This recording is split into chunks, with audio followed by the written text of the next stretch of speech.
urusannya cuman administratif gitu. Itu yang sebenarnya membuat kita sedih dan harusnya sih negara malu gitu ya kalau kemudian saksinya terus digaungkan soal administratif gitu. Yang kemudian menarik adalah begini, apa yang setelah oke lah, pagar laut ini sudah selesai dilakukan begitu ya, pembongkaran pagar laut sepanjang 30 kilometer. Tapi apa yang kemudian perlu diperbaiki supaya ekosistem laut juga bisa kembali, walaupun kita tahu perlu waktu begitu untuk mengembalikan lagi yang sudah rusak dengan kerusakan lingkungan ini?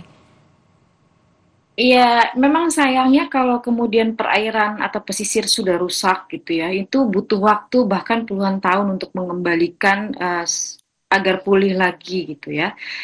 Sebenarnya ada beberapa hal yang bisa dilakukan gitu. Pertama, yang paling penting adalah komitmen dari negara untuk tidak lagi membiarkan proyek-proyek seperti ini terjadi gitu.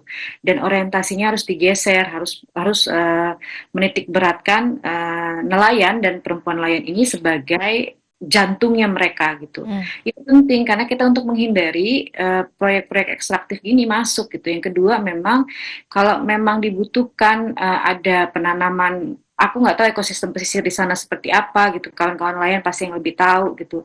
Bisa mangrove, bisa kelapa. Aku rasa itu bagian dari upaya yang bisa memulihkan ekosistem. Tapi sekali lagi tidak boleh upaya memperbaiki ekosistem itu cuman tanam foto tinggal gitu. Itu jangan jadi proyekan lagi gitu. Itu penting Isti gitu karena tadi diusaha memanfaatkan situasi ketika kita sedang berusaha untuk mengembalikan apa yang memang seharusnya kita kembalikan karena ini kesalahan kita bukan kesalahan kita sih sebenarnya kesalahan dari pihak-pihak tertentu ya yang melakukan pengerusakan. Yang terakhir adalah harus kemudian memberikan sanksi yang tegas supaya ada efek jera gitu karena selama ini ya kita tahu lah bahwa ya urusannya cuman administratif gitu. Itu yang sebenarnya membuat kita sedih dan harusnya sih negara malu gitu ya kalau kemudian saksinya terus digaungkan soal administratif gitu walaupun itu di bawah undang-undang CK gitu. Tapi kan jadi kita tahu ya urusannya ya cuman money oriented gitu ya kalau kita bilang gitu ya administratif aja nggak akan jerah perusahaan kalau kayak gitu. Mereka akan lebih baik mereka akan mengurus izinnya ke KKP lewat PKKPRL. Kemudian mereka mau ngapain kayak mau rusak gitu ya sudah nggak apa-apa nanti kalau didenda paling juga denda administratif tinggal bayar gitu sedangkan kerusakan ekosistem belum tentu mereka mau benerin gitu ya perusahaan ini yang kemudian jadi catatan penting sih buat KKP gitu. Tidak akan pernah sebanding apa yang kemudian sudah dikeluarkan korporasi itu.